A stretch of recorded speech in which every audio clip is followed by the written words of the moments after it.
സ്വാഗതം എല്ലാ പ്രേക്ഷകർക്കും ലൈവ് അറ്റ് 6 ആരംഭിക്കുന്നു. നോക്കാം ആദ്യം തലക്കെട്ടുകൾ.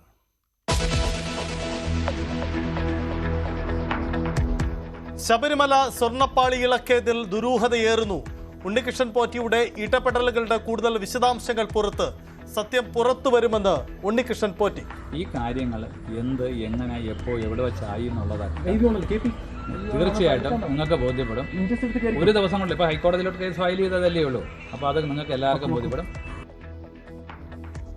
ഉണ്ണികൃഷ്ണൻ പോറ്റിയെ ചോദ്യം ചെയ്യാൻ ദേവസ്വം ബോർഡ് വിജിലൻസ്. നടന്നത് കളവെന്ന് VD സതീശൻ. അറ്റകുറ്റപ്പണികൾക്ക് സ്വർണം സന്നിധാനത്തിന് പുറത്തു കൊണ്ടുപോകാനാകില്ലെന്ന K അനന്തഗോപന്റെ വാദം തള്ളി PS പ്രശാന്ത്.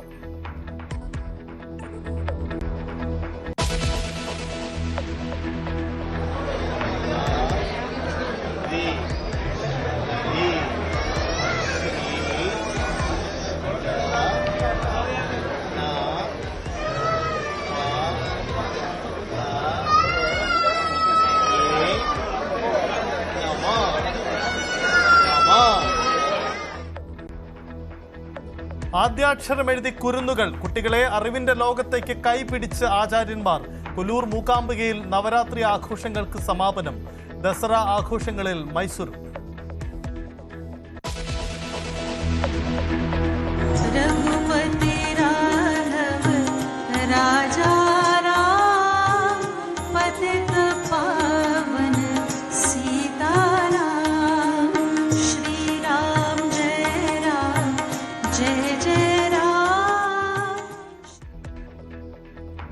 ഗാന്ധി സ്മൃതിയിൽ രാജ്യം.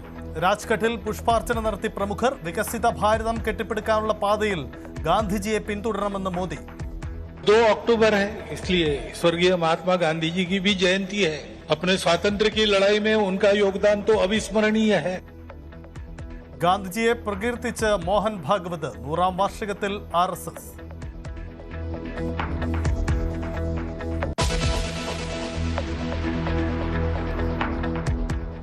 പാകിസ്ഥാന് വീണ്ടും മുന്നറിയിപ്പുമായി പ്രതിരോധ മന്ത്രി. സർക്രീത്ത് മേഖലയിൽ നടത്തുന്ന നിർമ്മാണം നിർത്തണം.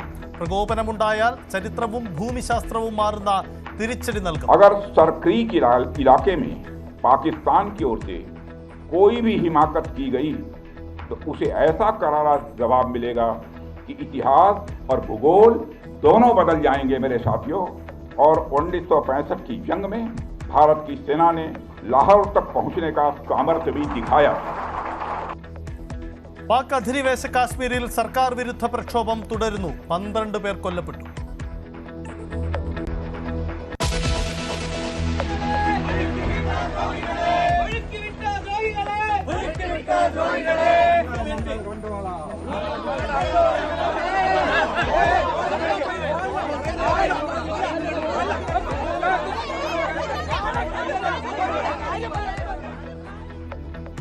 കൂത്തുപറമ്പ് MLA KP മോഹന് നേരെ കയ്യേറ്റം. സ്ത്രീകൾ അടക്കം പ്രതിഷേധിച്ചത് മാലിന്യ പ്രശ്നം പരിഹരിക്കുന്നില്ലെന്ന് ആരോപിച്ച് 25 പേർക്കെതിരെ കേസ്. കണ്ണൂരിൽ BJP പ്രവർത്തകന്റെ വീട്ടിലേക്ക് ബോംബെറിഞ്ഞ CPM പ്രവർത്തകൻ കസ്റ്റഡിയിൽ. പിടിയിലായത് ചെറുകുന്ന് അമ്പലപ്പുറം സ്വദേശി.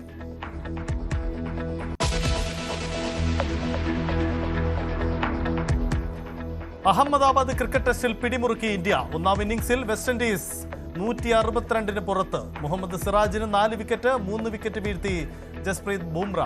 ഇന്ത്യ 2 വിക്കറ്റ് നഷ്ടത്തിൽ 121 റൺസ്.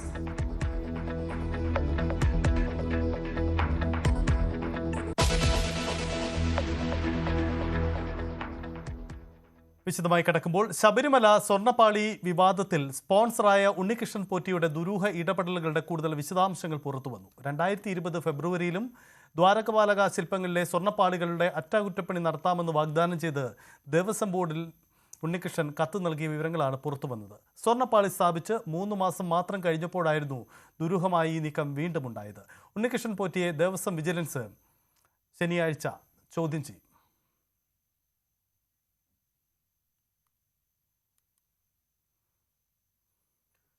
കാണാം ഡാൻ കുര്യന്റെ റിപ്പോർട്ട്. ദ്വാരപാലക ശില്പം കാണാതായതുമായി ബന്ധപ്പെട്ട് ഉണ്ണികൃഷ്ണൻ പോറ്റിക്കെതിരായ ദുരൂഹമായ ഇടപാടുകളിൽ അന്വേഷണം നടത്തുന്ന ദേവസ്വം വിജിലൻസ് സംഘമാണ് 2020 സമാനമായ തരത്തിൽ ഉണ്ണികൃഷ്ണൻ പോറ്റി ദ്വാരപാലക ശില്പം ശബരിമലയിൽ നിന്ന് അറ്റകുറ്റപ്പണികൾക്ക് വേണ്ടി നൽകണമെന്ന് അഭ്യർത്ഥിച്ചുകൊണ്ട് കത്ത് നൽകിയിരുന്നു ദേവസ്വം ബോർഡിനെ എന്ന വിവരം കണ്ടെത്തിയത്. ഫെബ്രുവരി മാസത്തിലായിരുന്നു, 2020 ഫെബ്രുവരി മാസത്തിലായിരുന്നു ഇത്തരത്തിൽ കത്ത് നൽകിയത്. പക്ഷേ അന്ന് ദേവസ്വം ബോർഡ് ആവശ്യം നിഷേധിക്കുകയായിരുന്നു. അതിനുശേഷം പിന്നീട് 3 മാസങ്ങൾക്ക് ശേഷം വീണ്ടും കത്ത് നൽകുന്ന സാഹചര്യമുണ്ടായി. അതായത് ഉണ്ണികൃഷ്ണൻ പോറ്റിയുമായി ബന്ധപ്പെട്ട് ഈ ദ്വാരപാലക ശില്പം അതിന് മങ്ങിയിരിക്കുന്ന ഒരു സാഹചര്യമുള്ളതിനാൽ അതിൻ്റെ മങ്ങൽ മാറ്റി അതിന് തിളക്കമുള്ള അവസ്ഥയിൽ തിരികെ നൽകാമെന്ന ഉറപ്പിൽ അത് അറ്റകുറ്റപ്പണികൾക്ക് വേണ്ടി വിട്ടു നൽകണമെന്ന ആവശ്യമാണ് ദേവസ്വം ബോർഡിന് മുമ്പിൽ വെച്ചിരുന്നത് എന്നാണ് ദേവസ്വം വിജിലൻസിൻ്റെ അന്വേഷണത്തിൽ കണ്ടെത്തിയിരിക്കുന്നത്. അങ്ങനെയാണെങ്കിൽ ഈ ദ്വാരപാലക ശില്പം അവിടെ നിന്ന് ലഭിക്കുന്നതിന് വേണ്ടി വളരെ നേരത്തെ തന്നെ ഉണ്ണികൃഷ്ണൻ പോറ്റി ഇതുമായി ബന്ധപ്പെട്ട ശ്രമങ്ങൾ തുടങ്ങിയിരുന്നുവെന്ന് വ്യക്തമാക്കുന്ന സൂചനകളാണ് അന്വേഷണ ഉദ്യോഗസ്ഥർക്ക് ലഭിച്ചിരിക്കുന്നത്. അതിൻ്റെ ഭാഗമായി തന്നെയാണ് ഇതിലെ അവ്യക്തതകൾ നീക്കുന്നതിന് വേണ്ടി ഉണ്ണികൃഷ്ണൻ പോറ്റിയെ വരുന്ന ദിവസം ചോദ്യം ചെയ്യലിൽ ഹാജരാകാൻ തലസ്ഥാനത്ത് ഹാജരാകാനുള്ള നിർദ്ദേശം നൽകിയിരിക്കുന്നത്. അങ്ങനെയെങ്കിൽ ആ ചോദ്യം ചെയ്യലിൻ്റെ അടിസ്ഥാനത്തിലായിരിക്കും ഈ കേസിൻ്റെ അല്ലെങ്കിൽ ഈ വിവാദത്തിൻ്റെ തുടരന്വേഷണം ഉണ്ടാകുക. എന്തായാലും നിലവിൽ ഇതുമായി ബന്ധപ്പെട്ടൊരു ഗൂഢാലോചന നടന്നിട്ടുണ്ട് എന്ന കാര്യം ദേവസ്വം മന്ത്രിയും അതോടൊപ്പം ദേവസ്വം ബോർഡ് പ്രസിഡന്റും ആവർത്തിച്ച് വ്യക്തമാക്കുന്നു. അതോടൊപ്പം ഇതിനെ രാഷ്ട്രീയ ആയുധമാക്കി മാറ്റിക്കൊണ്ട് ഉണ്ണികൃഷ്ണൻ പോറ്റി ആരുടെ ബിനാമിയാണ് എന്ന് വ്യക്തമാക്കണമെന്ന ആവശ്യം ഉന്നയിച്ചുകൊണ്ട് പ്രതിപക്ഷ നേതാവ് കഴിഞ്ഞ ദിവസം രംഗത്തെത്തുന്ന ഒരു സാഹചര്യം ഉണ്ടായിരുന്നു. എന്തായാലും ഇതൊരു രാഷ്ട്രീയ വിവാദം കൂടിയായി മാറുന്നതിനിടയിലാണ് ഈ ദുരൂഹ ഇടപാടുകളിലെ അവ്യക്തതകൾ നീക്കുന്നതിന് വേണ്ടി ഉണ്ണികൃഷ്ണൻ പോറ്റിയെ വിശദമായ ചോദ്യം ചെയ്യലിന് അടുത്ത ദിവസം നേരിട്ട് ഹാജരാകാൻ ദേവസ്വം വിജിലൻസ് നിർദ്ദേശം നൽകിയിരിക്കുന്നത്. ഈ വിഷയത്തിൽ ഉണ്ണികൃഷ്ണൻ പോറ്റി കൂടി ഇന്ന് ചില പ്രതികരണങ്ങൾ നടത്തുന്നുണ്ട്. ശബരിമല സ്വർണ്ണപ്പാളി വിവാദത്തിൽ മാധ്യമങ്ങളോട് താൻ പ്രതികരിക്കാനില്ലെന്നാണ് അദ്ദേഹം ഇന്ന് പറയുന്നത്. രേഖകളെല്ലാം കോടതിയിൽ സമർപ്പിച്ചിട്ടുണ്ട്, സത്യം പുറത്തു വരുമെന്നും അദ്ദേഹം രോഷത്തോടുകൂടി മാധ്യമങ്ങളോട് പ്രതികരിച്ചു. നിങ്ങളത് നിങ്ങളോട് എനിക്ക് പറയാൻ റൈറ്റ് ഇല്ല. നിങ്ങളതെന്താണെന്ന് ഉദ്യോഗസ്ഥരിൽ നിന്ന് മനസ്സിലാവും. ഇല്ലെങ്കിൽ അന്നത്തെ ദിവസം എന്നെ വിളിച്ചിട്ടുണ്ടെങ്കിൽ ഞാൻ ഉറപ്പായിട്ട് ഹാജരാവണമല്ലോ. അതുകൊണ്ട് ഒരു മനുഷ്യൻ്റെ പ്രൈവസി ഇത് ചെയ്യാതെ ഞാൻ ചെയ്ത കാര്യങ്ങൾ എന്നത് എനിക്ക് ബോധ്യപ്പെടുത്താനും അതിൻ്റെ കാര്യവും കാരണവും ബോധ്യപ്പെടുത്താനുള്ള അവസരം തരണം. പിന്നെ നിങ്ങൾ മാഡം വിളിച്ചാൽ ഉറപ്പായിട്ട് ഹാജരാണല്ലോ. കാര്യം അതിൽ നിന്ന് വിളിച്ചോടാൻ കഴിയുമോ? അതാണ് ഇപ്പൊ പറഞ്ഞത്. അതെനിക്ക് ഒരിക്കലും പറയാൻ കഴിയില്ല. കാര്യം ഒരു അന്വേഷണ ഉദ്യോഗസ്ഥൻ എന്തെങ്കിലും എന്നോട് സജസ്റ്റ് ചെയ്തിട്ടുണ്ടെങ്കിൽ ഒരു മീഡിയയിൽ മുമ്പിൽ എനിക്ക് പ്രസന്റേഷൻ ചെയ്യാൻ കഴിയില്ല. അപ്പോൾ ഒരു കാര്യം ചെയ്യണം, ഈ കാര്യങ്ങൾ എങ്ങനെ എപ്പോൾ എവിടെ വെച്ചായി എന്നുള്ളതൊക്കെ തീർച്ചയായിട്ടും നിങ്ങൾക്ക് ബോധ്യപ്പെടും. ഒരു ദിവസം കൊണ്ട് ഇപ്പോൾ ഹൈക്കോടതിയിലോട്ട് കേസ് ഫയൽ ചെയ്തതല്ലേ ഉള്ളൂ. അപ്പോൾ അത് നിങ്ങൾക്ക് എല്ലാവർക്കും ബോധ്യപ്പെടും. ഇവിടെ വന്നു നിന്ന് ശരിക്ക് എൻ്റെ ഫാമിലിയുടെ പ്രൈവസി നഷ്ടപ്പെടുന്നത് ശരിയല്ല. അതാണ് ഉണ്ണികൃഷ്ണൻ പോറ്റി പറയുന്നത്. പക്ഷേ വ്യക്തത വരുത്താൻ ഏറെയുള്ള വ്യക്തിയാണ് ഉണ്ണികൃഷ്ണൻ പോറ്റി. ദുരൂഹതകൾ ഏറെയുണ്ട്. എല്ലാം ഞാൻ കോടതിയോട് പറയാം, അന്വേഷണ ഉദ്യോഗസ്ഥരോട് പറയാമെന്നതാണ്. പക്ഷേ നമുക്ക് ലഭിക്കുന്ന ഏറ്റവും ഒടുവിലത്തെ വിവരം ശനിയാഴ്ച വിജിലൻസ് ഉണ്ണികൃഷ്ണൻ പോറ്റിയെ ചോദ്യം ചെയ്യുമെന്നതാണ്. ഇതിനിടയിൽ തിരുവിതാംകൂർ ദേവസ്വം ബോർഡ് മുൻ പ്രസിഡന്റ് കെ അനന്തഗോപനെ തള്ളി നിലവിലെ പ്രസിഡന്റ് PS പ്രശാന്ത് രംഗത്ത് വന്നിട്ടുണ്ട്. ശബരിമലയിലെ അവസാന വാക്ക് തന്ത്രിയാണ്. ശബരിമലയിലെ ദേവസ്വം മാനുവൽ പ്രകാരം സ്വർണം അറ്റകുറ്റപ്പണികൾക്ക് സന്നിധാനത്തിന് പുറത്തു കൊണ്ടുപോകാൻ ആകില്ലെന്ന വാദം ശരിയല്ല. താൻ പ്രസിഡന്റ് ആയ ശേഷം 5 തവണ കൊടിമരം പ്ലേറ്റിങ്ങിനായി ചെന്നൈയിൽ കൊണ്ടുപോയി എന്ന് അദ്ദേഹം പറയുന്നു. സ്വർണ്ണപ്പാളി ഒരിക്കലും ഉണ്ണികൃഷ്ണൻ പോറ്റിയുടെ കൈവശം കൊടുത്തുവിടാൻ പാടില്ലായിരുന്നു. അങ്ങനെ കൊടുത്തുവിട്ടതിൽ ഉദ്യോഗസ്ഥരുടെ ഭാഗത്ത് വീഴ്ചയുണ്ടായിട്ടുണ്ട്. ഉണ്ണികൃഷ്ണൻ പോറ്റി ആരാണെന്ന് ദേവസ്വം ബോർഡിന് കൃത്യമായ ധാരണയില്ലെന്നും PS പ്രശാന്ത് പറഞ്ഞു. ഈ ക്ഷേത്രങ്ങളുമായി ബന്ധപ്പെട്ട അന്തിമമായ വാക്ക് മാനുവൽ നമ്മൾ പ്രകാരമാണ് പോകുന്നതെങ്കിലും ക്ഷേത്രങ്ങളുമായി ബന്ധപ്പെട്ട അന്തിമമായ വാക്കും അനുമതിയും അവിടുത്തെ തന്ത്രിയുടേതാണ്. തന്ത്രി കൃത്യമായ ഉത്തരവുകൾ തന്ത്രി അക്കാര്യത്തിൽ പറഞ്ഞിട്ടുണ്ട്. അപ്പൊ അതുകൊണ്ട് തന്നെ അത്തരം കാര്യങ്ങളിൽ ഈ നമ്മളൊരു വിവാദം ഉണ്ടാക്കുന്നതിൽ പ്രസക്തിയില്ല എന്നാണ് എനിക്ക് തോന്നുന്നത്. മാത്രമല്ല, ഈ ഞാൻ തന്നെ ദേവസ്വം ബോർഡ് പ്രസിഡന്റായി വന്നതിന് ശേഷം കോടതിയുടെ അനുമതിയോടുകൂടി ഒരു 5 കൊടിമരമെങ്കിലും പ്ലേറ്റിങ്ങിന് വേണ്ടി ചെന്നൈയിലേക്ക് കൊണ്ടുപോയിട്ടുണ്ട്. കോടതിയുടെ അനുമതിയോടെ വിടണം. അപ്പൊ അത്തരം വാദഗതിക്കൊന്നും ഒരു പ്രസക്തിയില്ല. അതാണ് ഞാൻ പറഞ്ഞത്. ഉണ്ണികൃഷ്ണൻ പോറ്റിയുടെ കാര്യത്തിൽ മാത്രമല്ല, 99 മുതൽ നടക്കട്ടെ അന്വേഷണം, 2025 വരെയും നടക്കട്ടെ, സമഗ്രമായൊരു അന്വേഷണം നടക്കട്ടെ. അതിൽ കൂടി എല്ലാ കാര്യങ്ങളും പുറത്തു വരുത്തേ. അല്ല, 2019 കാര്യത്തിൽ ഞാൻ പറഞ്ഞല്ലോ, ഇത് ബോർഡ് തീരുമാനം സത്യത്തിൽ അദ്ദേഹത്തിന്റെ കൊടുത്തുവിടാനായിരുന്നില്ല. കൃത്യമാണ്, ഞാൻ അത് പരിശോധിച്ചതാണ്. അദ്ദേഹത്തിന്റെ മേൽനോട്ടത്തിലും ഉത്തരവാദിത്വത്തിലും തിരുവാഭരണം കമ്മീഷണറുടെ നേതൃത്വത്തിൽ ശാസ്ത്രവിധി പ്രകാരം എന്ന് തന്നെയാണ് പറഞ്ഞിരിക്കുന്നത്. പക്ഷെ അത് കമ്മ്യൂണിക്കേറ്റ് ചെയ്ത് പോയപ്പോൾ ചില പ്രശ്നങ്ങൾ പറ്റിയിട്ടുണ്ട്. അതാണ് ഞാൻ പറഞ്ഞത്, ഉദ്യോഗസ്ഥ തലത്തിൽ വീഴ്ച പറ്റിയിട്ടുണ്ട്.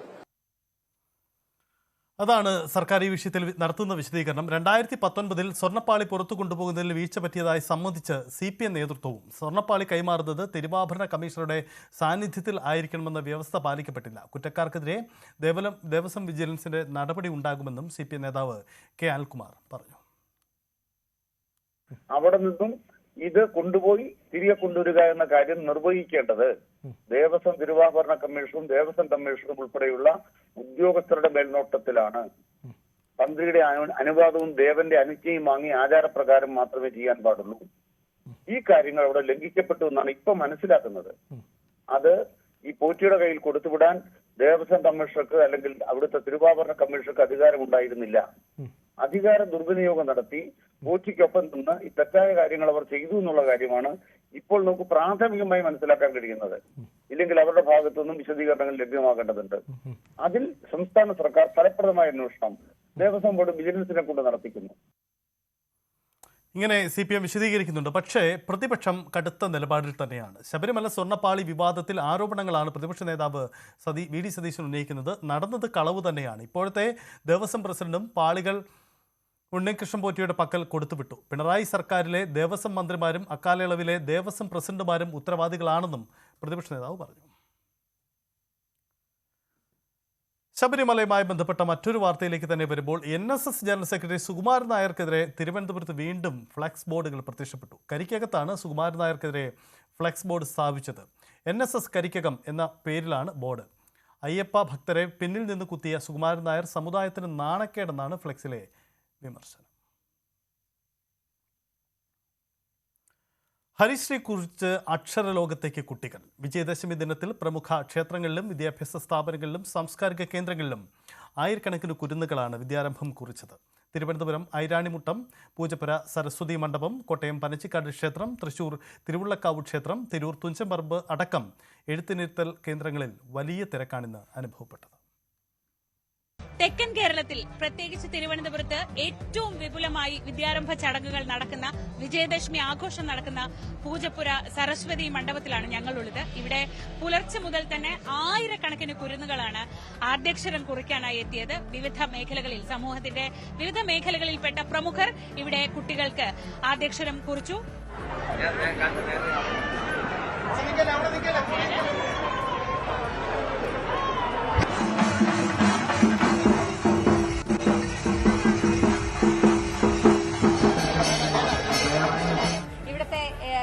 കാവടി നടന്നു, വളരെ ഗംഭീരമായി തന്നെ കാവടിയും നടന്നിരുന്നു.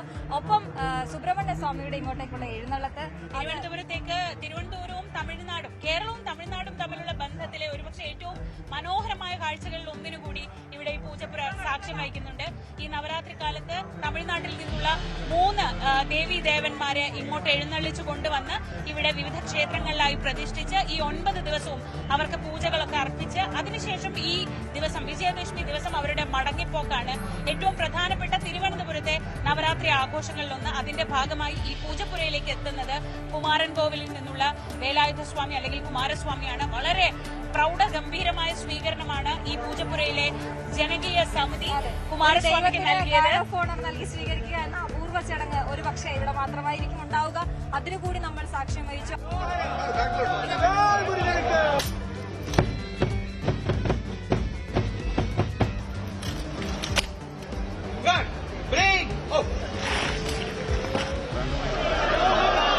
പനച്ചിക്കാട് ദക്ഷിണ മൂകാംബിക ക്ഷേത്രത്തിൽ ഇത്തവണയും വലിയ ജനത്തിരക്ക് തന്നെയാണ് അനുഭവപ്പെടുന്നത്. മണിക്കൂറുകൾ കഴിയുന്തോറും ദേവിയെ ദർശിക്കുന്നതിനും തന്റെ കുരുന്നുകളെ ആദ്യാക്ഷരം കുറിക്കുന്നതിനു വേണ്ടി നിരവധി പേരാണ് ഇങ്ങോട്ടേക്ക് എത്തിക്കൊണ്ടിരിക്കുന്നത്. നമുക്ക് ഈ ദൃശ്യങ്ങൾ കാണാം. ഇവിടെ ഒരു അരഭിത്തിയിൽ മണ്ണ് ഇട്ടിട്ടുണ്ട്. ഇവിടെയും ഹരിശ്രീ എഴുതുന്നവരുണ്ട്. ഈ ദിവസം ഹരിശ്രീ കുറിക്കുന്നത് വരുന്ന നാളുകളിൽ അല്ലെങ്കിൽ ഒരു വലിയ ഐശ്വര്യമായി തന്നെയാണ് കണക്കാക്കുന്നത്.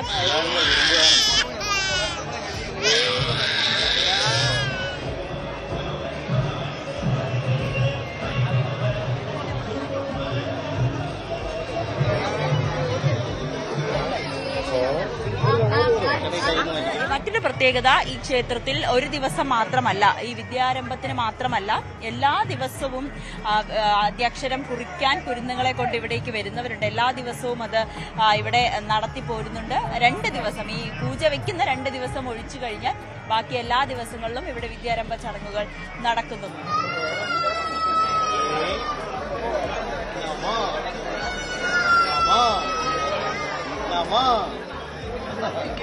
ഭാഷാപിതാവിന്റെ മണ്ണിൽ തിരൂർ തുഞ്ചൻ പറമ്പിൽ വിജയദശമി ദിവസം ആദ്യാക്ഷരം കുറിക്കാൻ വലിയ തിരക്കാണ് അനുഭവപ്പെടുന്നത്.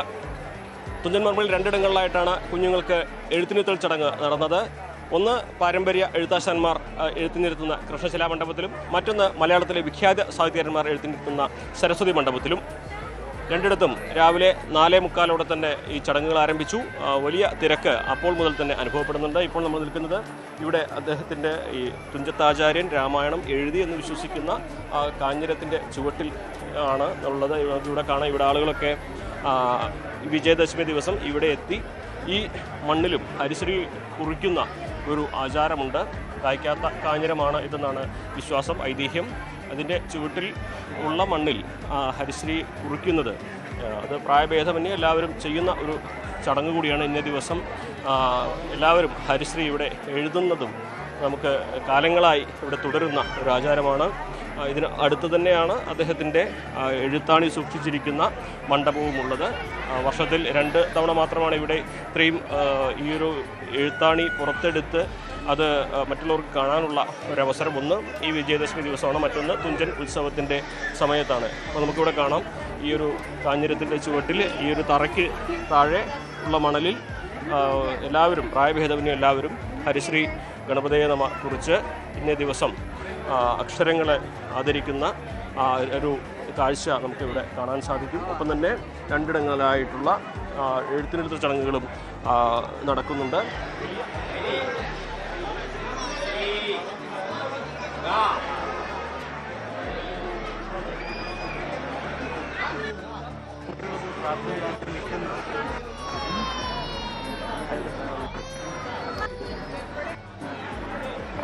കഴിഞ്ഞ വർഷങ്ങളെ അപേക്ഷിച്ച് കൂടുതൽ മുന്നൊരുക്കങ്ങൾ ഉള്ളതുകൊണ്ട് തന്നെ തിരക്ക് വലിയ തോതിൽ അനുഭവപ്പെടുന്നില്ല എന്നതും ശ്രദ്ധേയമായ ഒരു കാര്യമാണ്. അതിൽ മറ്റൊരു പ്രധാനപ്പെട്ട കാര്യം MT വാസുദേവൻ നായർ ഇല്ലാത്ത ആദ്യത്തെ വിജയദശമിയാണിത് എന്നുള്ളതാണ്.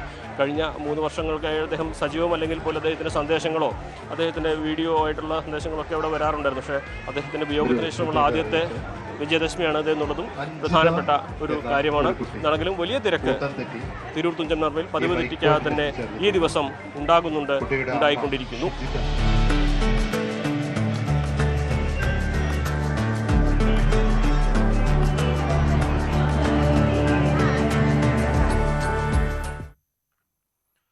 വിദ്യാഭ്യാസ മന്ത്രി വി ശിവൻകുട്ടിയുടെ ഔദ്യോഗിക വസതിയായ റോസ് ഹൗസിലും പ്രതിപക്ഷ നേതാവ് VD സതീശിൻ്റെ പരവൂരിലെ വസതിയായ ദേവരാഗത്തിലും കുട്ടികൾ ആദ്യാക്ഷരം കുറിച്ചു. പത്തനംതിട്ടയിലെ മുലൂർ സ്മാരകത്തിൽ ആരോഗ്യമന്ത്രി വീണ ജോർജ് കുരുന്നുകളെ എഴുത്തിനിരുത്തി. അറിവിൻ്റെ ലോകത്തേക്ക് കടന്നുവന്ന എല്ലാവർക്കും മുഖ്യമന്ത്രി ആശംസകൾ നേർന്നു. 10,000-കണക്കിന് കുരുന്നുകളാണ് കൊല്ലൂർ മൂകാംബിക ക്ഷേത്രത്തിൽ ആദ്യാക്ഷരം കുറിച്ചത്. രാവിലെ 3 മുതൽ എഴുത്തിനിരുത്തൽ ചടങ്ങ് ആരംഭിച്ചു. ഉച്ചയ്ക്ക് 12:30 ചടങ്ങുകൾ അവസാനിച്ചു. ഇതോടെ 10 ദിവസം നീണ്ട നവരാത്രി ആഘോഷങ്ങൾക്കും സമാപനമാകുകയാണ്. കൊല്ലൂർ മൂകാംബിക ക്ഷേത്രത്തിൽ 10 ദിവസം നീണ്ടുനിന്ന നവരാത്രി ആഘോഷങ്ങൾക്ക് സമാപനമാവുകയാണ്. ഇന്ന് അവസാന ദിവസമായ വിജയദശമി ദിനത്തിൽ ആയിരക്കണക്കിന് ലക്ഷക്കണക്കിന് കുരുന്നുകളാണ് ഇവിടെ ആദ്യാക്ഷരം കുറിച്ച് മടങ്ങിയത്, അല്ലെ? തീർച്ചയായും അതാണ്. അങ്ങനെ ആ കാത്തിരിപ്പ് അത് ഇന്ന് അവസാനിക്കുകയായിരുന്നു. ആയിരക്കണക്കിന് ആളുകളാണ് ഇപ്പോഴും നമുക്ക് ദൃശ്യങ്ങളിൽ കാണാൻ സാധിക്കും ക്യൂവിൽ നിൽക്കുന്നത്. ക്ഷേത്രത്തിലെത്തി ദർശനം നടത്താൻ വേണ്ടി നിൽക്കുന്നവരുടെ ക്യൂ ആണ്. രാവിലെ 3 മണിക്കായിരുന്നു ഇന്ന് വിദ്യാരംഭ ചടങ്ങുകൾ ആരംഭിച്ചത്. 12:30 ആ വിദ്യാരംഭ ചടങ്ങുകൾ സമാപിച്ചു. ഇനി ഈ നിൽക്കുന്ന ആളുകളെല്ലാം ക്ഷേത്ര ദർശനം നടത്താൻ വേണ്ടി കാത്തു നിൽക്കുന്ന ആളുകളാണ്. മണിക്കൂറുകളായി ക്യൂ നിൽക്കുന്ന ആളുകളാണ്. എന്തായാലും അങ്ങനെ 9 ദിവസത്തെ 10 ദിവസത്തോളം എടുത്ത നവരാത്രി ആഘോഷങ്ങൾക്കാണ് കൊല്ലൂർ മൂകാംബിക ക്ഷേത്രത്തിൽ സമാപനമാകുന്നത്. എല്ലാ ദിവസവും ഇവിടെ വിദ്യാരംഭ ചടങ്ങുകൾ ഉണ്ട് എന്നുള്ളത് തന്നെയാണ് ഈ ക്ഷേത്രത്തെ സംബന്ധിച്ച് ഏറ്റവും പ്രധാനപ്പെട്ട കാര്യം. പക്ഷേ ഈ നവരാത്രി ദിവസം പ്രധാനമായി ക്ഷേത്രവുമായി ബന്ധപ്പെട്ട വിശ്വാസികൾ കരുതുന്ന ഏറ്റവും പ്രധാനപ്പെട്ട ദിവസമായ ഇന്ന് വിജയദശമി നാളിൽ നേരത്തെ നമ്മൾ പറഞ്ഞതുപോലെ തന്നെ ആയിരക്കണക്കിന് കുരുന്നുകളാണ് ആദ്യാക്ഷരം കുറിച്ച് ഇവിടെ നിന്ന് മടങ്ങുന്നത്. വളരെ പ്രത്യേകതകൾ, ഏറെ ക്രമീകരണങ്ങൾ ഇന്നത്തെ ദിവസം ഈ വിജയദശമി ദിവസം ഒരുക്കിയിരുന്നു എന്നുള്ളതാണ്.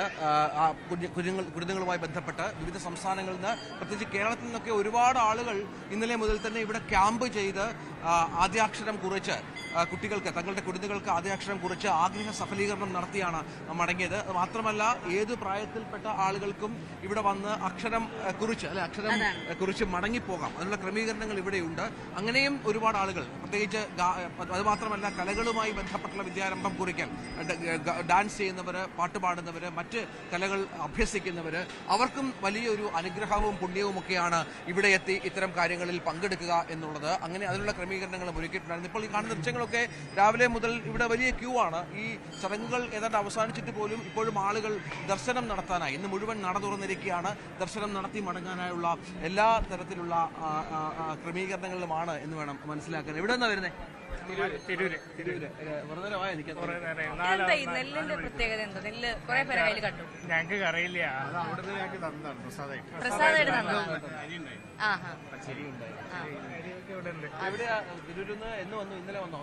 ഇന്ന് പുലർച്ചെ ഇന്നലെ രാത്രി വന്നു. എപ്പോഴും വരാറുണ്ടോ? തിരക്ക് എങ്ങനെയുണ്ട് ഇത്തവണത്തെ? തിരക്ക് ഭക്ഷണം കഴിഞ്ഞോ? അതോ ഇല്ല രാവിലെ ഞങ്ങൾ ചെറുതായിട്ട് കഴിച്ചു വന്നു. കഴിഞ്ഞിട്ടേ ഉള്ളൂ. അവിടെ ഒരാൾ തട്ടൊക്കെ ആയിട്ട് നിൽപ്പുണ്ട്. ഒരു പ്രത്യേക പൂജകളൊക്കെ ആയിരിക്കും. ഒരുമിച്ച് വന്നാ അല്ലേ? വിദ്യാരംഭം കുറിക്കാൻ ആരും ഇല്ലായിരുന്നു കൂടെ? കുഞ്ഞുങ്ങളെ കൊണ്ടുവന്നിട്ടുണ്ടോ ഇവിടെ?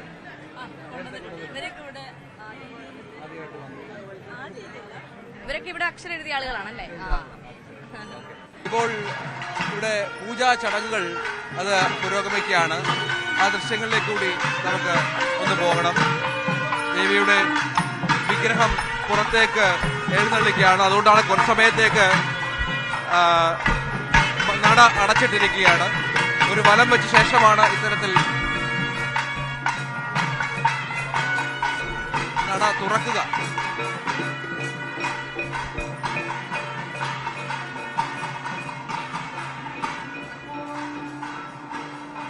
ഈ വിഗ്രഹത്തിനൊപ്പം വലം വെക്കുന്ന നൂറുകണക്കിന് വിശ്വാസികളെ കൂടി നമുക്ക് ഈ ദൃശ്യങ്ങളിൽ കാണാം. ഇതാണ് ഇവിടുത്തെ വലിയൊരു പുണ്യം. ഇത്തരത്തിൽ പുറത്ത് ദേവിയെ എഴുന്നള്ളിക്കുകയും പുറത്തു നിൽക്കുന്ന ഭക്തർക്ക് ദേവിയെ കണ്ട് തൊഴുതു മടങ്ങാനുള്ള അവസരങ്ങളുമൊക്കെ അതൊക്കെ വലിയ പുണ്യമായി വിശ്വാസികൾ കാണുന്നുണ്ട്. അങ്ങനെ പലതരത്തിലുള്ള നിരവധി പൂജകളുള്ള ഒരു ക്ഷേത്രം കൂടിയാണ് ഇവിടെ. ഏതായാലും നമ്മളും ഇവിടെ അല്ലെ വലിയ തോതിലുള്ള ഇവിടെ വരാൻ സാധിച്ചു. തീർച്ചയായും ഈ 3 ദിവസങ്ങളിൽ ഇവിടെ എത്തി ഇവിടെ ദേവിയെ തൊഴാൻ സാധിച്ചു. പ്രേക്ഷകർക്ക് ഓരോ ദിവസവും നവരാത്രി മൂകാംബികയിലെ വിശേഷങ്ങൾ കൃത്യമായി ഞങ്ങൾക്ക് പങ്കുവെക്കാൻ സാധിച്ചതിൽ വളരെ സന്തോഷമുണ്ട്. ഒരു ഭാഗ്യം ചെയ്തു എന്ന് തന്നെ കരുതാം അല്ലെ രഞ്ജിത്ത്? നമുക്ക് വളരെ സംതൃപ്തിയുണ്ട്. വലിയ ഭക്തിയോടുകൂടി കാര്യങ്ങൾ നമുക്ക് കൈകാര്യം ചെയ്യാൻ സാധിച്ചു എന്നുള്ളതാണ്. മറ്റു പ്രധാനപ്പെട്ട കാര്യം ഇവിടെ വന്ന് ആത്മനിർവൃതി അടയുന്ന നിരവധി ആളുകളെ കാണാനും അവരുടെ സന്തോഷം പങ്കുവെക്കാനും അവരുടെയൊക്കെ ഈ അമ്മയുമായുള്ള വലിയൊരു ആത്മബന്ധം അത് പ്രേക്ഷകരിലേക്ക് എത്തിക്കാനും ഒക്കെ സാധിച്ചു. ഏതായാലും കൊല്ലൂർ മൂകാംബിക ക്ഷേത്രത്തിൽ അതിമനോഹരമായി ഭക്തിനിർഭരമായി നവരാത്രി ആഘോഷങ്ങൾ അതേതാണ്ട് സമാപനത്തിലേക്ക് അടുക്കുകയാണ്. തീർച്ചയായും. വിനോദിനൊപ്പം രഞ്ജിത്ത് രാമേന്ദ്രനും ഭവ്യ പാർവതി, ന്യൂസ് 18 കൊല്ലൂർ. ഇതിനിടയിൽ തമിഴ്നാട്ടിലെ BJPയുടെ മുൻ അധ്യക്ഷൻ അണ്ണാമലയും ആ ക്ഷേത്രത്തിലെത്തി. കരൂർ ദുരന്തത്തിൽ മരിച്ചവർക്ക് വേണ്ടി പ്രാർത്ഥിക്കാനാണ് താൻ അവിടെ എത്തിയതെന്നും രാഷ്ട്രീയം പറയാനില്ലെന്നുമാണ് അദ്ദേഹത്തിന്റെ പ്രതികരണം.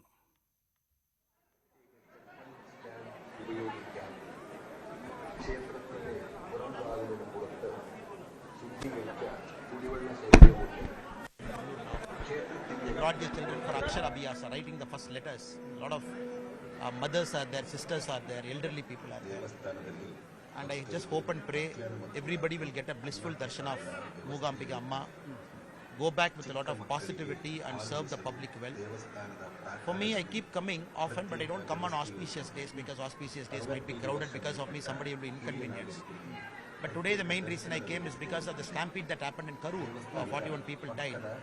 To pray for all the departed souls, I made this special visit on Vijayadashami day. ഇടവേളയാണ്. മടങ്ങി വരുമ്പോൾ ഗാന്ധി സ്മൃതിയിൽ രാജ്യം. മഹാത്മാഗാന്ധിയുടെ 156ാം ജന്മദിനം വിപുലമായി രാജ്യം ആഘോഷിച്ചു. രാഷ്ട്രപതി ദ്രൗപദി മുർമു, ഉപരാഷ്ട്രപതി CP രാധാകൃഷ്ണൻ, പ്രധാനമന്ത്രി നരേന്ദ്രമോദി, കേന്ദ്രമന്ത്രിമാർ, വിവിധ നേതാക്കൾ തുടങ്ങിയവർ രാജ്ഘട്ടിലെത്തി പുഷ്പാർച്ചന നടത്തി. വികസിത ഭാരതം കെട്ടിപ്പടുക്കാനുള്ള പ്രയാണത്തിൽ ഗാന്ധിയുടെ പാത പിന്തുടരണമെന്ന് നരേന്ദ്രമോദി പറഞ്ഞു. സാമൂഹിക മാധ്യമങ്ങളിൽ അദ്ദേഹം ഇക്കാര്യം കുറിച്ചു.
ഓപ്പറേഷൻ സിന്ദൂറിനെ പ്രശംസിച്ചും പഹൽഗാം ഭീകരാക്രമണത്തെ അപലപിച്ചും RSS തലവൻ മോഹൻ ഭഗവത്.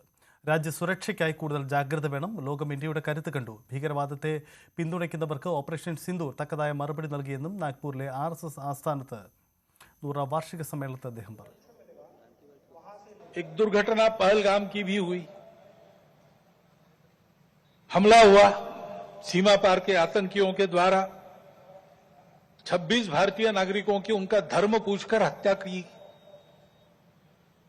लेकिन उसके चलते सारे देश में प्रचंड दुख और क्रोध की लहर पैदा हुई. पूरी तैयारी करके सरकार ने, हमारी सेना ने उसका बहुत पुरजोर उत्तर दिया. सारे प्रकरण में हमारी नेतृत्व की दृढ़ता, हमारी सेना का शौर्य, कौशल्य और समाज की एकता और दृढ़ता का एक उत्तम चित्र प्रस्थापित हुआ.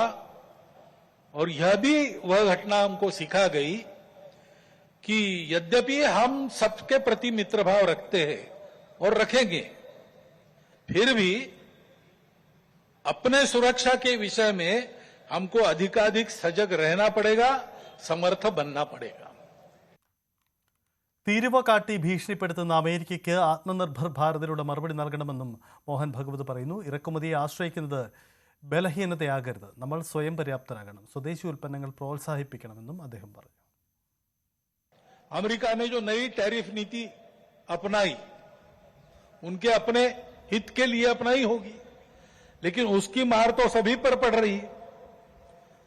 इसलिए ये सारा परिदृश्य अथवा ये सारी प्रचलित पद्धति उस पर हम निर्भर हो जाए ऐसी नहीं है.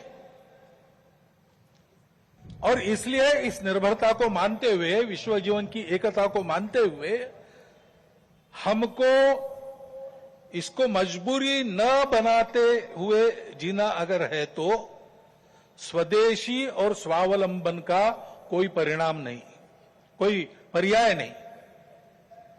हमको आत्मनिर्भर होना पड़ेगा, स्वावलंबी जीवन जीना पड़ेगा, स्वदेशी का उपयोग करना पड़ेगा.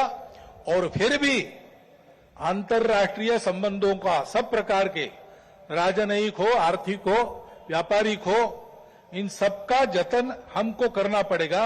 लेकिन उसमें मजबूरी नहीं होगी, हमारी अपनी इच्छा होगी, हमारा अपना सद्भाव होगा. ऐसा हमको बनना पड़ेगा. മഹാത്മാഗാന്ധിയെ അനുസ്മരിച്ചുകൊണ്ടായിരുന്നു മോഹൻ ഭഗവത്തിന്റെ പ്രസംഗത്തിന്റെ തുടക്കം. വിജയദശമി ദിനത്തിൽ മുൻ രാഷ്ട്രപതി രാംനാഥ് കോവിന്ദ് നാഗ്പൂരിൽ മുഖ്യാതിഥിയായിരുന്നു.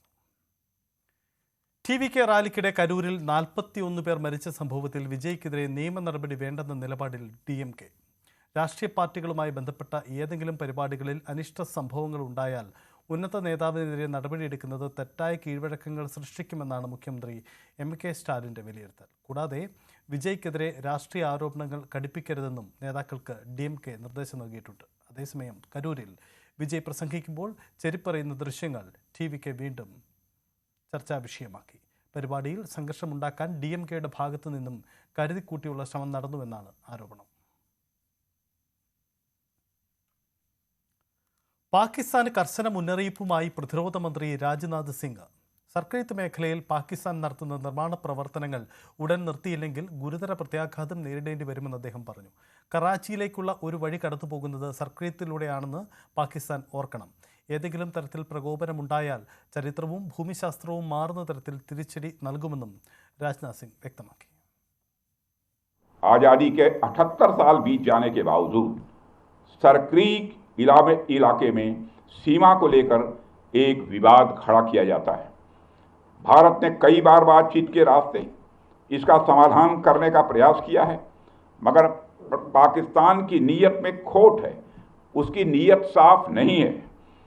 जिस तरह से हाल में पाकिस्तान की फौज ने सरक्रीक के सटे इलाकों में अपना मिलिट्री इंफ्रास्ट्रक्चर बढ़ाया है, वह उसकी नीयत बताता है। साथियों, भारत की सीमाओं की रक्षा भारतीय सेनाएं और बॉर्डर सिक्योरिटी फोर्स मिलकर मुस्तैदी से कर रही हैं। अगर सरक्रीक इलाके में पाकिस्तान की ओर से कोई भी हिमाकत की गई तो उसे ऐसा करारा जवाब मिलेगा कि इतिहास और भूगोल दोनों बदल जाएंगे मेरे साथियों। और 1965 की जंग में भारत की सेना ने लाहौर तक पहुंचने का सामर्थ्य भी दिखाया। आज 2025 में पाकिस्तान को याद रखना चाहिए कि कराची का एक रास्ता क्रीक से ही होकर गुजरता है। പാക് അധിനിവേശ കാശ്മീരിൽ സംഘർഷത്തിൽ 12 പേർ കൊല്ലപ്പെട്ടു. പാക് പ്രതിഷേധക്കാരും സുരക്ഷാ സേനയും തമ്മിലുള്ള ഏറ്റുമുട്ടലിലാണ് ദാരുണമായ സംഭവമുണ്ടായത്. 4 ദിവസമായി തുടരുന്ന ഭരണകൂട വിരുദ്ധ പ്രക്ഷോഭത്തിൽ ഇതുവരെ 200-ലധികം പേർക്ക് പരിക്കേറ്റു. 36 പ്രധാന ആവശ്യങ്ങൾ നിറവേറ്റുന്നതിൽ സർക്കാർ പരാജയപ്പെട്ടെന്ന് ആരോപിച്ച് തുടങ്ങിയ പ്രതിഷേധങ്ങളാണ് മേഖലയിലെ സൈനിക അതിക്രമങ്ങൾക്കെതിരായ വലിയ പ്രക്ഷോഭമായി വളർന്നത്. പ്രതിഷേധം അടിച്ചമർത്താൻ സൈന്യത്തെ ഉൾപ്പെടെ വിന്യസിച്ചതോടെയാണ് കാര്യങ്ങൾ കൈവിട്ടത്. മുസഫറാബാദിലും ഭീർകോട്ടയിലും 5 പ്രതിഷേധക്കാർ വീതവും ദദ്യാളിൽ 2 പേരും വെടിയേറ്റ് മരിച്ചു. 3 പോലീസ് ഉദ്യോഗസ്ഥരും കൊല്ലപ്പെട്ടു. അമേരിക്കയിൽ ഷട്ട്ഡൗൺ തുടങ്ങിയിട്ട് 2 ദിവസമായതോടെ ജനജീവിതത്തെ നേരിട്ട് ബാധിച്ചു തുടങ്ങി. ലക്ഷക്കണക്കിന് സർക്കാർ ജീവനക്കാർ തൊഴിൽ നഷ്ടപ്പെടുമെന്ന ആശങ്കയിലാണ്. പെൻസിൽവാനിയയിലെ ലിബർട്ടി ബൽ മുതൽ ഹവായ് പേൾ ഹാർബർ വരെ താൽക്കാലികമായി അടഞ്ഞുകിടക്കുകയാണ്. ഷട്ട്ഡൌണിന് ഇടയാക്കിയ സാഹചര്യത്തെക്കുറിച്ച് പരസ്പരം പഴിചാരുകയാണ് ഡെമോക്രാറ്റുകളും റിപ്പബ്ലിക്കുകളും. US സമ്പദ്വ്യവസ്ഥയിലേക്ക് കോടികളുടെ നഷ്ടമാണ് ഇതുമൂലം ഉണ്ടായിരിക്കുന്നത്. പുതിയ സാമ്പത്തിക വർഷത്തേക്ക് ഫണ്ട് അനുവദിക്കുന്ന ബിൽ ഒക്ടോബർ 1 മുമ്പ് US കോൺഗ്രസ് പാസാക്കുന്നതാണ് അമേരിക്കയിലെ രീതി. എന്നാൽ കഴിഞ്ഞ ദിവസം ബിൽ സെനറ്റിൽ പാസ്സായില്ല. അതോടെയാണ് അമേരിക്ക ഷട്ട്ഡൌണിലേക്ക് കടന്നത്. ഗാസയിലേക്ക് സഹായവുമായി പോയ ഗ്ലോബൽ സുമുദ് ഫ്ലോട്ടിലെ കപ്പലിലെ 100 കണക്കിന് ആക്ടിവിസ്റ്റുകളെ ഇസ്രയേൽ സൈന്യം കസ്റ്റഡിയിലെടുത്തു. സ്വീഡിഷ് പരിസ്ഥിതി പ്രവർത്തകനായ ഗ്രേറ്റ തുൻബർഗ് ഉൾപ്പെടെ 443 പേരെയാണ് കസ്റ്റഡിയിലെടുത്തത്. കസ്റ്റഡിയിലെടുത്തവരെല്ലാം സുരക്ഷിതരും ആരോഗ്യവാന്മാരുമാണെന്ന് ഇസ്രയേൽ വ്യക്തമാക്കി. മനു ഭരത്ത് ചേരുന്നു. മനു, ഇവരെല്ലാം ഇസ്രയേലിന്റെ കസ്റ്റഡിയിലാണ്. അതത് രാജ്യങ്ങളിലേക്ക് ഇവരെ അങ്ങോട്ടേക്ക് മാറ്റും എന്നതാണോ ഇസ്രയേലിന്റെ വിശദീകരണം? വൈകാതെ ഈ കസ്റ്റഡിയിലെടുത്ത മുഴുവൻ ആളുകളെയും നാടുകടത്തും എന്ന് തന്നെയാണ് ഇസ്രായേൽ വ്യക്തമാക്കുന്നത്. സ്വാഭാവികമായും അവർക്ക് അവരുടെ രാജ്യങ്ങളിലേക്ക് മടങ്ങിപ്പോകാൻ കഴിയും. മാത്രവുമല്ല, ഇസ്രായേൽ ഈ സഹായ വാഗ്ദാനവും ആയി എത്തിയിട്ടുള്ള ഈ ഫ്ലോട്ടില കപ്പലിനെ ഒരു സെൽഫി യോട്ട്, അതായത് സെൽഫി എടുക്കാനായിട്ട് എത്തിയിട്ടുള്ള ഒരു സെൽഫി പായക്കപ്പൽ എന്ന തരത്തിൽ പരിഹസിക്കുകയാണ്. ഇതൊരു പബ്ലിസിറ്റി സ്റ്റണ്ടാണ് എന്ന തരത്തിൽ ആണ് ഇസ്രായേലിൻ്റെ പരിഹാസം. അപ്പോൾ അതിന് വിയോജിച്ചുകൊണ്ടാണ് ഈ പരിസ്ഥിതി പ്രവർത്തകരും അതുപോലെ മറ്റ് ഗാസ അനുകൂല നിലപാടുള്ള ആളുകളും ഒക്കെ തങ്ങൾ ഇങ്ങനെ ജീവൻ പണയപ്പെടുത്തി ഇത്തരം ഒരു പബ്ലിസിറ്റി സ്റ്റണ്ടിന് ഇറങ്ങില്ല എന്ന് ഇപ്പോൾ അവകാശപ്പെടുന്നത്. ഏതായാലും ഈ ഒരു നടപടി വലിയ തോതിൽ അന്താരാഷ്ട്ര വിമർശനം വിളിച്ചു വരുത്തിയിരിക്കുന്നു. സൗത്ത് ആഫ്രിക്ക, അതുപോലെ ടർക്കി, അതുപോലെ ഇറ്റലി തുടങ്ങിയ രാജ്യങ്ങൾ വളരെ ശക്തമായ ഒരു വിമർശനം ഇസ്രായേലിനെതിരെ വരുന്നു. Colombia free trade agreement cancel ചെയ്യുന്നു എന്ന് വ്യക്തമാക്കുന്നു. ലോകമെമ്പാടും അല്ലാതെ തന്നെ പ്രതിഷേധങ്ങൾ നടക്കുകയാണ്. നമ്മളിപ്പോൾ കേരളത്തിലും കോഴിക്കോടും പാലസ്തീൻ അനുകൂല സംഗമം നടക്കുന്നു. ലോകത്ത് പലയിടങ്ങളിലും ഈ കപ്പലിന് സംരക്ഷണം നൽകണം എന്നാവശ്യപ്പെട്ടുകൊണ്ട്, അല്ലെങ്കിൽ ഈ നടപടി തെറ്റായിപ്പോയി എന്ന് വ്യക്തമാക്കിക്കൊണ്ടുള്ള പ്രതിഷേധ പ്രകടനങ്ങൾ നടക്കുകയാണ്. ഏതായാലും ഇസ്രായേൽ നിലപാടിൽ ഒരു അയവും വയ്ക്കുന്നില്ല.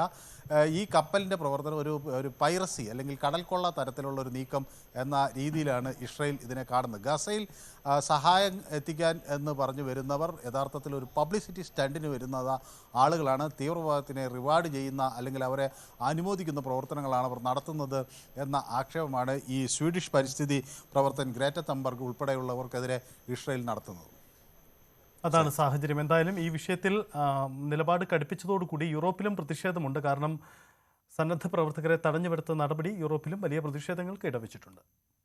ഉപാധികളോടെ വെടിനിർത്തൽ കരാർ ഹമാസ് അംഗീകരിച്ചേക്കുമെന്ന് റിപ്പോർട്ടുകൾ. അതിനിടെ ഗാസ സിറ്റിയിൽ ആക്രമണം കടുപ്പിക്കുകയാണ് ഇസ്രയേൽ. ഗാസ സിറ്റിയിൽ നിന്ന് എല്ലാവരും ഒഴിഞ്ഞു പോകണമെന്നും അല്ലെങ്കിൽ ഇവരെ തീവ്രവാദികളായി കണക്കാക്കുമെന്നാണ് ഇസ്രയേലിൻ്റെ അന്ത്യശാസനം. ഇതിനെതിരെ യൂറോപ്പിലെങ്ങും പ്രതിഷേധം വ്യാപിക്കുന്നു. 20 നിർദ്ദേശങ്ങൾ അടങ്ങിയ വെടിനിർത്തൽ കരാർ ഉപാധികളോടെയും ഭേദഗതികളോടെയും ഹമാസ് അംഗീകരിച്ചേക്കുമെന്ന സൂചനകളാണ് പുറത്തുവരുന്നത്. സൈന്യത്തിന്റെ പിൻവാങ്ങൽ, ഹമാസിന്റെ നിരായുധീകരണവും സുരക്ഷയും, ഗസയുടെ പുനർനിർമ്മാണം ഇതടക്കമുള്ള കാര്യങ്ങളിലാണ് ഹമാസ് ഉപാധികളും ഭേദഗതികളും മുന്നോട്ട് വയ്ക്കുന്നതെന്നാണ് റിപ്പോർട്ടുകൾ. ഗസയിൽ നിന്നും ഇസ്രായേൽ സൈന്യത്തെ പിൻവലിക്കുന്നതിന് വ്യക്തമായ സമയക്രമം നിശ്ചയിക്കണം. ഹമാസിന് നേരെ പുതിയ ആക്രമണങ്ങൾ തടയുന്നതിന് അന്താരാഷ്ട്ര ഉറപ്പുകൾ വേണം. പ്രദേശത്തിനകത്തോ പുറത്തോ ഹമാസ് അംഗങ്ങൾക്ക് നേരെ ഒരു വധശ്രമവും ഉണ്ടാകില്ലെന്നും ഉറപ്പു നൽകണം. ഇതൊക്കെയാണ് മധ്യസ്ഥ ചർച്ചകളിൽ ഹമാസ് മുന്നോട്ട് വയ്ക്കുന്നത്. ഗസയുടെ പുനർനിർമ്മാണം അന്താരാഷ്ട്ര കൗൺസിലിന്റെ മേൽനോട്ടത്തിൽ വേണ്ട. പലസ്തീൻ അധീനതയിലുള്ള ഘടകം ഇത് കൈകാര്യം ചെയ്യണമെന്നാണ് മറ്റൊരു നിർദ്ദേശം. ഇതിനിടെ ഗസ സിറ്റിയിൽ ആക്രമണം കടുപ്പിക്കുകയാണ് ഇസ്രായേൽ. ഗസ സിറ്റിയിൽ അവശേഷിക്കുന്ന ജനങ്ങൾ ഉടൻ സ്ഥലം വിടണമെന്നാണ് മുന്നറിയിപ്പ്. ഇല്ലെങ്കിൽ അവരെ തീവ്രവാദികളോ അവരെ പിന്തുണയ്ക്കുന്നവരോ ആയി കണക്കാക്കുമെന്നാണ് അന്ത്യശാസനം. ഗസയിലേക്ക് സഹായവുമായി എത്തിയ കപ്പലുകൾ ഇസ്രായേൽ നാവികസേന തടഞ്ഞു.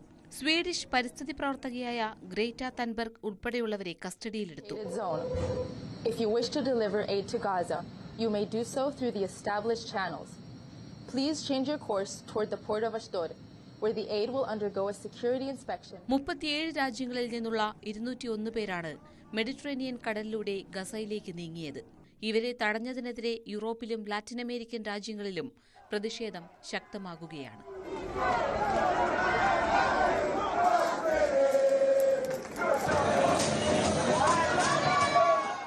News desk, news 18.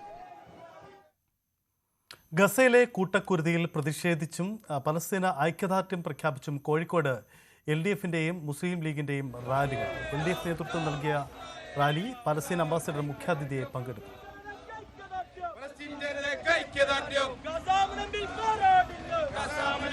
Aneesh Kumar ചേരുന്നുണ്ട്. അനീഷ്, കേരളത്തിലും സമാനമായ ഐക്യദാർഢ്യ പരിപാടികൾ നടക്കുകയാണ്. ലീഗ് ഒപ്പം LDF നേതൃത്വം പ്രഖ്യാപിച്ചതിന് പിന്നാലെയാണോ ലീഗും വന്നത്? എന്താണ് അവിടുത്തെ സാഹചര്യം?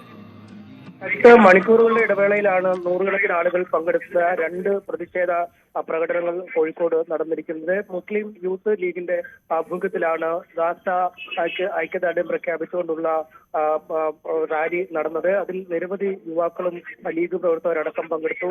ഗാസയിൽ കൂട്ടക്കൊല ചെയ്യപ്പെടുന്ന കുട്ടികളുടെ അടക്കമുള്ള പ്രതീകാത്മക രൂപങ്ങളും അമേരിക്കൻ പ്രസിഡന്റ് ഡൊണാൾഡ് ട്രംപിനെ തടവിലാക്കിയും മറ്റുമൊക്കെയായിരുന്നു യൂത്ത് ലീഗിന്റെ പ്രതിഷേധം. യൂത്ത് ലീഗിന്റെ പ്രതിഷേധം മാവൂർ റോഡിന് സമീപത്തു നിന്നും ആരംഭിച്ച് ബീച്ചിൽ അവസാനിക്കുന്ന രീതിയിലാണ് ക്രമീകരിച്ചത്. നിരവധി ആളുകൾ ആ പ്രതിഷേധത്തിൽ പങ്കെടുത്തു. പിന്നീടാണ് LDF-ന്റെ നേതൃത്വത്തിലുള്ള പാലസ്തീൻ ഐക്യദാർഢ്യ സദസ്സ് ഇപ്പോൾ പുരോഗമിച്ചുകൊണ്ടിരിക്കുന്നത്.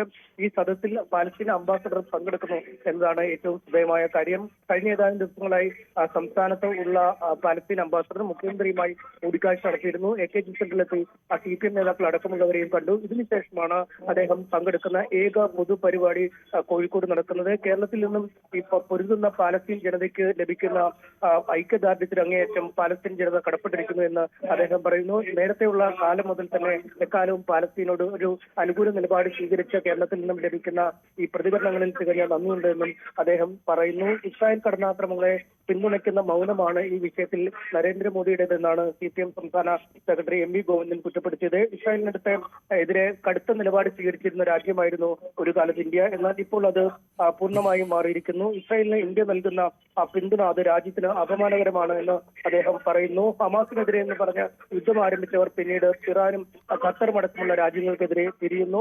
അമേരിക്കയും ഇസ്രായേലും യുദ്ധ കുറ്റവാളികളാണെന്നും ഉദ്ഘാടന പ്രസംഗത്തിൽ MV ഗോവിന്ദൻ പറഞ്ഞു. എന്തായാലും മുൻപ് പലപ്പോഴും നടത്തിയ ന്യൂനപക്ഷ വിഷയങ്ങളിന്മേലുള്ള യോഗങ്ങൾ മാതിരിയല്ല ഇത്തവണ LDF പ്രവർത്തകരും മാത്രം പങ്കെടുക്കുന്ന ഈ മുസ്ലിം സമുദായ നേതാക്കൾ അടക്കമുള്ളവരെ ക്ഷണിക്കാത്ത ഒരു സംഘമാണ് ഇപ്പോൾ ഇവിടെ പുരോഗമിച്ചുകൊണ്ടിരിക്കുന്നത്. പാർസീൻ ഐക്യദാർഢ്യ സമ്മേളനം ഇടതുമുന്നണി സംഘടിപ്പിക്കുന്നതും ഒപ്പം തന്നെ മുസ്ലിം യൂത്ത് ലീഗിൻ്റെയും അവിടെ നടക്കുകയാണ്. കോഴിക്കോട് നിരവധി ആളുകളാണ് പങ്കെടുക്കുന്നത്.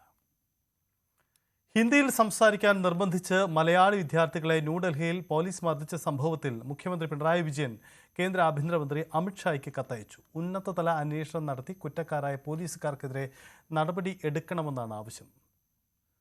സാക്കിർ ഹുസൈൻ ഡൽഹി കോളേജിൽ പഠിക്കുന്ന വിദ്യാർത്ഥികൾക്കാണ് മർദ്ദനമേറ്റത്. സംഭവത്തിൽ അതിയായ ദുഃഖമുണ്ടെന്നും വിഷയം ഗൗരവമായി പരിശോധിക്കണമെന്നും മുഖ്യമന്ത്രി കത്തിക്കുറിച്ചു. കാസർഗോഡ് KSU നേതാക്കൾ കരുതൽ തടങ്കലിൽ. മുഖ്യമന്ത്രിയുടെ സന്ദർശനം കണക്കിലെടുത്താണ് നടപടി. KSU ജില്ലാ പ്രസിഡന്റ് അഡ്വക്കേറ്റ് ജവാദ് പുത്തൂർ, ജില്ലാ ജനറൽ സെക്രട്ടറി അൻസാരി കോട്ടക്കുന്ന് എന്നിവരെയാണ് കരുതൽ തടങ്കലിലാക്കിയത്. ചേർക്കളയിൽ ഹോട്ടൽ ഭക്ഷണം കഴിക്കുന്നതിനിടെയായിരുന്നു ഇവരെ കസ്റ്റഡിയിൽ.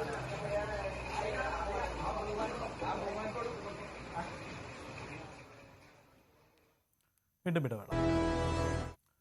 കൂത്തുപറമ്പ് MLA KP മോഹനനെതിരെ കയ്യേറ്റം. മാലിന്യ പ്രശ്നം പരിഹരിക്കാൻ നടപടി എടുക്കുന്നില്ലെന്ന് ആരോപിച്ചാണ് കണ്ണൂർ പെരിങ്ങത്തൂരിൽ വെച്ച് MLAയെ കയ്യേറ്റം ചെയ്തത്. സംഭവത്തിൽ കണ്ടാലറിയുന്ന 25 പേർക്കെതിരെ കേസെടുത്തു. പോലീസ് സ്വമേധയാണ് കേസെടുത്തത്.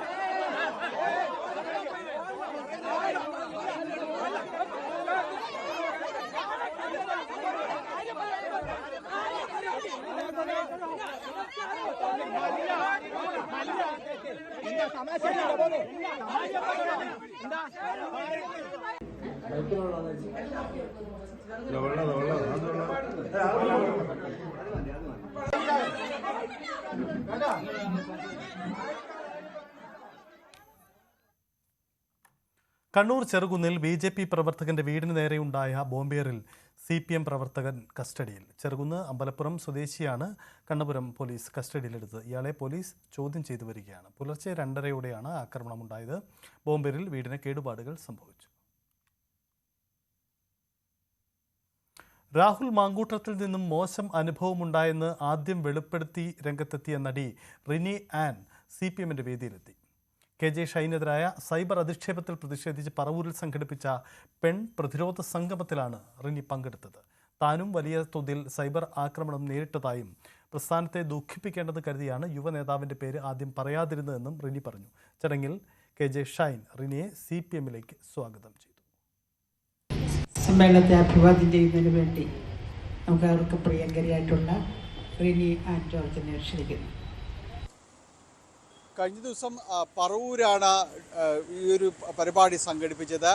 CPM നേതാവ് KJ ഷൈനെതിരെ നടക്കുന്ന സൈബർ ആക്രമണത്തിൽ പ്രതിഷേധിച്ചുകൊണ്ട് CPMന്റെ നേതൃത്വത്തിൽ സംഘടിപ്പിച്ച പരിപാടിയായിരുന്നു. KK ഷൈലജ ടീച്ചറായിരുന്നു ഇതിൻ്റെ ഉദ്ഘാടക.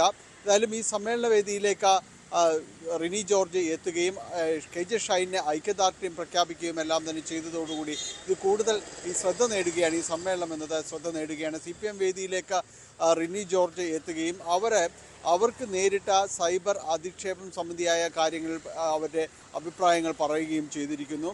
ഒപ്പം നേരത്തെ തന്നെയും KJ ഷൈനെ അവർ വീട്ടിലെത്തിയ നേരത്തെയും അവരെ പിന്തുണ അറിയിച്ചിരുന്നു. ഈ വിഷയങ്ങളിൽ അവരുടെ പിന്തുണ അറിയിച്ചിരുന്നു. ഇപ്പോൾ അതൊരു CPM സംഘടിപ്പിക്കുന്ന പൊതുവേദിയിലേക്ക് റിനി ജോർജ് എത്തുകയാണ് ഉണ്ടായത്. റിനി പറഞ്ഞത് താൻ ഒരു പ്രസ്ഥാനത്തെയോ ഒന്നും അപകീർത്തിപ്പെടുത്തണമെന്ന് ഉദ്ദേശിച്ചിരുന്നില്ല. ഒരു പേര് പോലും താനത് പറഞ്ഞിരുന്നില്ല. പക്ഷേ അതിനകത്ത് ആ പാർട്ടിക്കകത്ത് നിന്ന് തനിക്കെതിരെ വളരെ ശക്തമായ ആക്ഷേപമാണ് ഉണ്ടായത്. സ്ത്രീകൾക്ക് അഭിപ്രായങ്ങൾ തുറന്നു പറയാൻ പറ്റാത്തൊരിടമായിട്ട് ഇപ്പോൾ മാറിയിട്ടുണ്ടായെന്ന് അവർ പറയുകയും ചെയ്തു. പക്ഷെ ഞാൻ നേരിട്ടത് സമാനതകളില്ലാത്ത സൈബർ അറ്റാക്കാണ്. ഞാൻ മറ്റു പാർട്ടികളുമായി ചേർന്ന് CPM-ഉമായി ചേർന്ന് ഗൂഢാലോചന നടത്തി അവരെ തകർക്കാൻ ശ്രമിക്കുകയാണ് എന്നുപോലുമുള്ള ഇല്ലാത്ത ആരോപണങ്ങൾ. ഇപ്പോൾ പോലും ഞാൻ ഇവിടെ വന്ന് നിൽക്കുമ്പോൾ കുറച്ച് ഭയത്തോടു കൂടിയാണ് നിൽക്കുന്നത്. 17 വർഷങ്ങൾക്ക് ശേഷം മമ്മൂട്ടിയും മോഹൻലാലും ഒന്നിക്കുന്ന മഹേഷ് നാരായണൻ ചിത്രത്തിന്റെ പേര് ഇനി